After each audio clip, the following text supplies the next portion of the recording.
أما بعد فأعوذ بالله من الشيطان الرجيم. بسم الله الرحمن الرحيم. ألم يعلموا أنه من يحادث الله ورسوله فأن له نار جهنم خالدا فيها ذلك الخزي العظيم.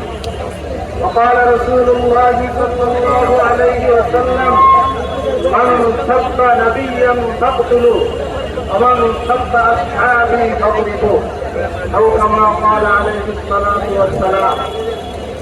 সংগ্রামী তাওহীদি জনতা,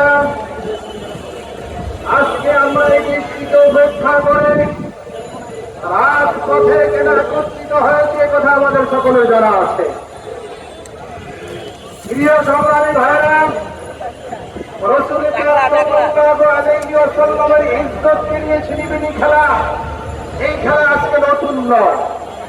এই খেলা সেই রাসূল পাক সাল্লাল্লাহু আলাইহি ওয়াসাল্লামের জামানায়ও ছিল,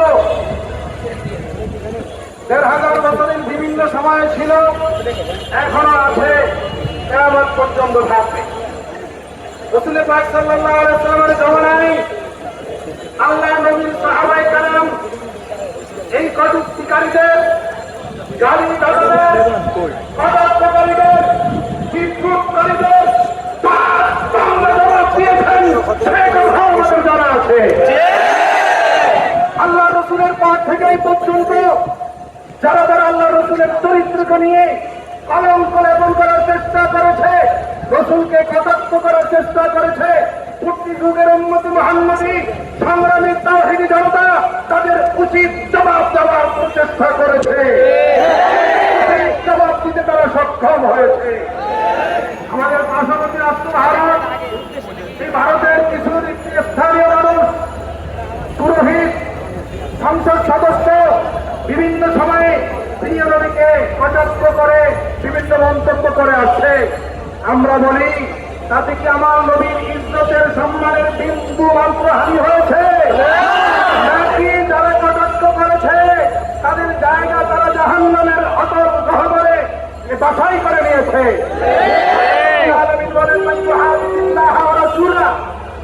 যারা আল্লাহ এবং তার রাসূলের বিরোধিতা করে জাহান্নাম, পিয়া হিসাবে তারা জাহান্নামী হবে, সেখানে বসবাস করবে।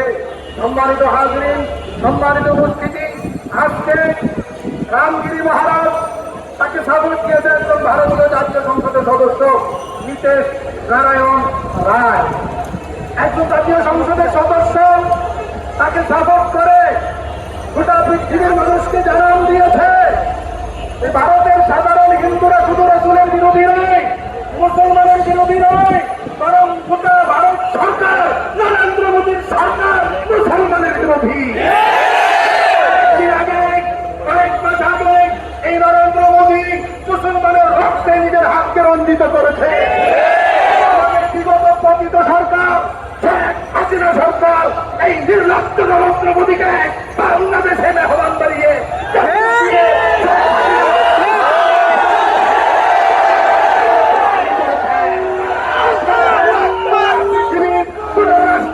জায়গা হয় না, সেই তার জায়গা নরেন্দ্র মোদীর কাছে হয়েছে। শেখ হাসিনা ভারতের দাস, শেখ হাসিনা নরেন্দ্র মোদীর দূষণ, শেখ হাসিনা ভারতের এই প্রোটেকশন। উপস্থিতি, আজকে মিরপুরের মুক্ত বাংলার সামনে ইফতিকারুল মাদারিসের মহাসমাবেশ থেকে আমরা জানিয়ে দিতে চাই, প্রয়োজনে আল্লাহ রাসূলের সম্মান রক্ষার জন্য বাংলাদেশের জনগণ, 18 কোটি জনগণ ইন্ডিয়ার বিরুদ্ধে যুদ্ধ ঘোষণা করবে। আলহামদুলিল্লাহ রাব্বিল আলামিন।